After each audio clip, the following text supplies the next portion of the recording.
सगळ्यांनी फोटो घ्या तुमच्या इच्छेनं. बसा बसा खाली.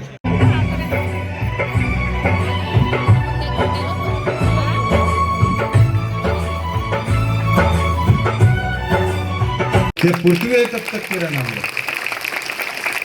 क्योंकि शेषराव बाबा ने खुद के अकेला का विचार नहीं किया कि चलो भाई मेरी तो छूट गई, मुझे लोगों का क्या.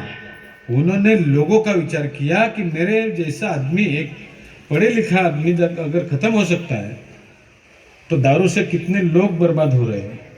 और देखो तुम, मैं नहीं बोलता, आदिवासी समाज 35 साल पहले क्या हालत थी, ईमानदारी से बोलो बस, क्या हालत थी अपनी. अक्कल कुआ परिसर ले लो, सेलम्बा परिसर ले लो, नर्मदा तापी, जहां जाएंगे वहां पे क्या हालत क्या थी अपनी. नवापुर, सब जगह पे, नंदुरबार. और आज क्या हालत है, कितने लोग सुधर गए मुझे बोलो. लाखों अपने आदिवासी भाई सुधर गए, लाखों लोगों ने दारू छोड़ी. आज जो ये महिला संगठन आद्या है, आदि महिला संगठन, ये जो आदिशक्ति का रूप है, यहाँ मोगी माता का रूप है, देव मोगरा माता का रूप है, ये सब बैठा हुआ है. अगर अपने पुरुष भाई की दारू नहीं छूटती तो ये लोग यहाँ इकट्ठा काय को आते. दारू छोड़ने के प्रोग्राम में इनका क्या काम है, लेकिन ये क्यों आए. सबसे बड़ा आशीर्वाद ये आदिशक्ति का है. मुझे ये आदिशक्ति का है, ये आदिशक्ति का रूप है, देव मोगरा माता का रूप है. इनकी आशीर्वाद है कि बाबा तेरे वजह से आज मेरा बच्चा स्कूल जा रहा है, तेरे वजह से मेरा पति काम पे जा रहा है, तेरे वजह से मेरे घर में पैसा आ रहा है. दारू छूट दी, मेरे मर्द ने दारू छोड़ दी. ये आशीर्वाद की पावर है सब. मेरे बाबा ने बोला था मुझे जाते जाते 25 साल पहले 2001 में शेषराव बाबा ने समाधि लिया. अभी शेषराव बाबा के 2500 मंदिर बन गए पूरे देश में, पूरे देश में 2500 मंदिर. ये नवागांव में मंदिर है, सैला में मंदिर है, ये सब चिपलीपाड़ा में मंदिर है, नवापाड़ा में मंदिर है. ये शरद भी मंदिर बनाने वाला है अपना कोलपाड़ा में. रतिलाल दादा, उनके पिता ने, मोतीराम दादा ने मंदिर बनाया. ऐसे तो 2500 मंदिर बन गए. सिंधवन में मंदिर है. लेकिन एक बात ध्यान में रखो, बाबा ने जाते जाते मुझे बोला कि बेटा अगर तुझे भगवान देखना है ना, जीता जागता भगवान देखना है ना, तो गरीबों में देख, इनमें देख. इनको सही रास्ते पर लाने की कोशिश कर. कोई किसी का लड़का उसके पिता को हरा देता है काम में तो पिता खुश हो जाता है, नाराज नहीं होता है.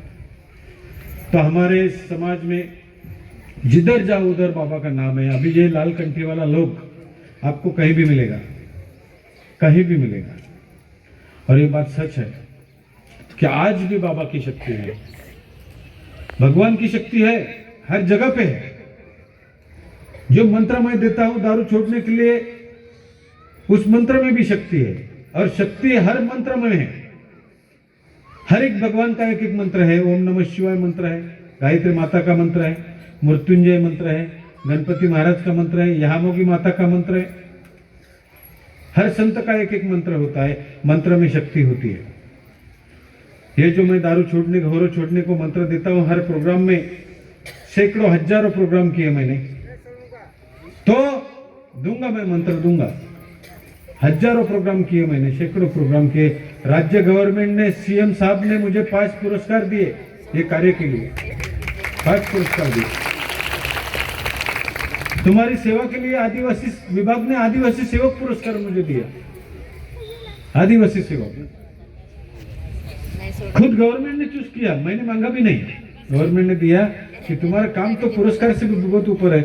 मैंने सच में बोला, उनको भी बोला कि मैं, आपने पुरस्कार दे रहे हैं, आप गवर्नमेंट मुझे पुरस्कार दे रहा है, सीएम साहब मुझे पुरस्कार दे रहा है, लेकिन इससे भी बड़ा पुरस्कार एक है, ये माता भगिनी के आशीर्वाद, ये बच्चों के आशीर्वाद. इनसे बड़ा पुरस्कार और जगत में कोई नहीं. जब भी आप किसी की दुआ लेते हैं, गरीब की दुआ लेते हैं, करोड़ रुपए में नहीं मिलेगी, नहीं देगा. अगर आप नुकसान करोगे तो वो बद्दुआ भी दे सकता है. उसका फायदा करेंगे तो आपको दुआ देता है।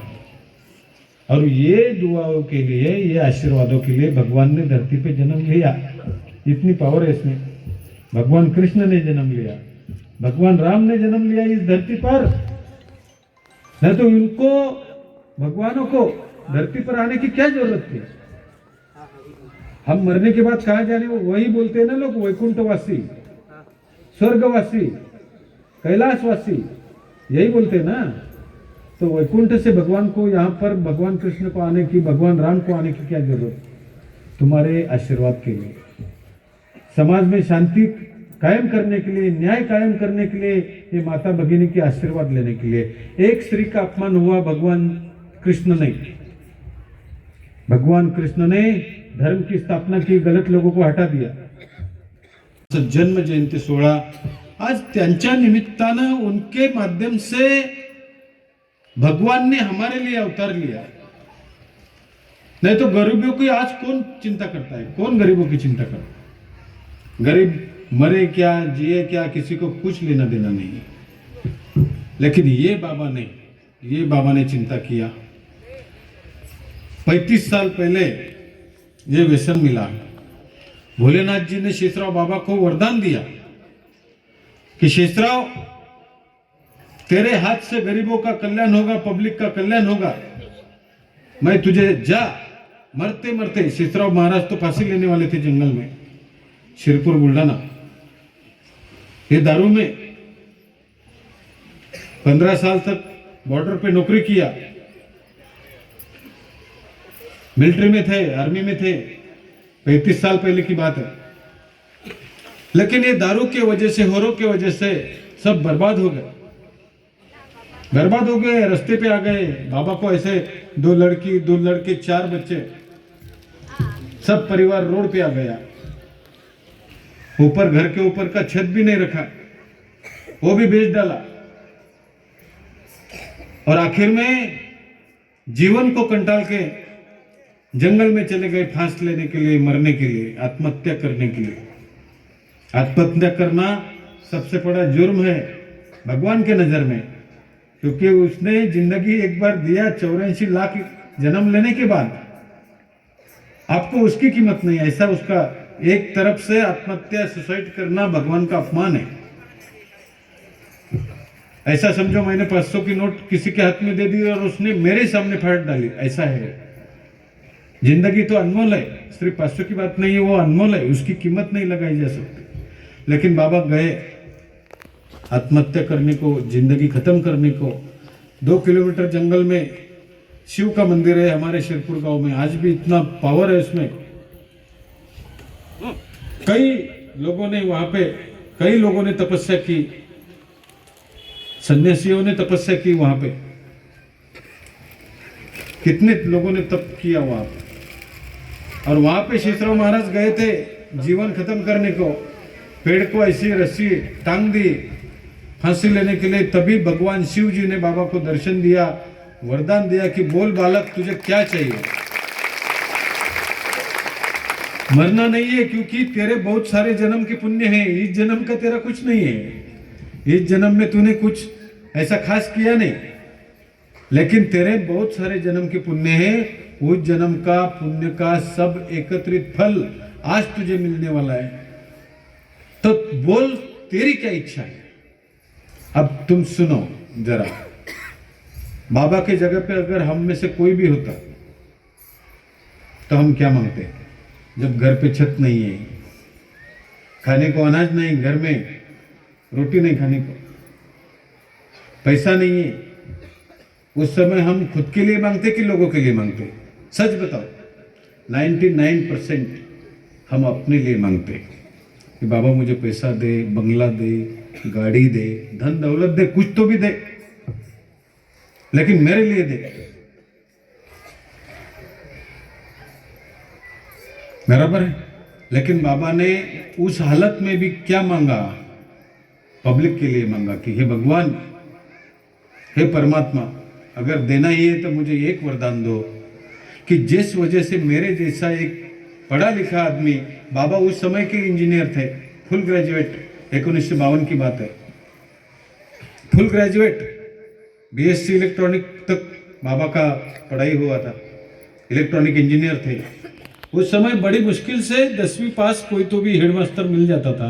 उस समय के बाबा इंजीनियर थे, क्लस्टर ऑफिसर की नौकरी मिल सकती थी अपने बाबा को, लेकिन ये सुबह से चालू कौन नौकरी देगा। तो बाबा ने एक ही वरदान मांगा शिव जी से, भोलेनाथ जी से कि भगवान मुझे देना है तो ऐसा वरदान दो, ऐसा कुछ मंत्र दो, ऐसी कुछ शक्ति दो, ऐसा कुछ आशीर्वाद दो। भोलेनाथ जी ने वरदान दिया, शिव जी ने वरदान दिया कि जा शेषराव, मैं प्रसन्न हूं तुझ पे, तूने खुद के लिए कुछ नहीं मांगा, ऐसा मैं आशीर्वाद देता हूं, तेरे हाथ से लाखों लोगों की दारू छूटेगी। और दूसरी बात, तेरा नाम अमर होगा, तेरा कार्य भी अमर होगा। आज सोचो तुम, बाबा शरीर से नहीं है लेकिन कार्य में जिंदा है, कार्य में जिंदा है। आज हम सभी लोग इकट्ठा है, किसके नाम से इकट्ठा है? हाँ, आज हम सभी लोग किसके नाम से इकट्ठा है? शेषराव महाराज के। हमने किसको पालना, जो प्रसाद बनाया, गांव में एक यात्रा जैसा स्वरूप हुआ, सब लोग काम छोड़ के, ये देखो ये वीआईपी लोग हैं, सरपंच, उप सरपंच, सभी आसपास के गांव के निखिल, और ये गांव की भी पूरी कमेटी, ये सब लोग, करंजड़ी के लोग भी, पूरे एक एक आदमी काम छोड़ के आज यहाँ पे उपस्थित। हम किसके नाम से? अपने गुरु के नाम से, शेषराव महाराज के नाम से।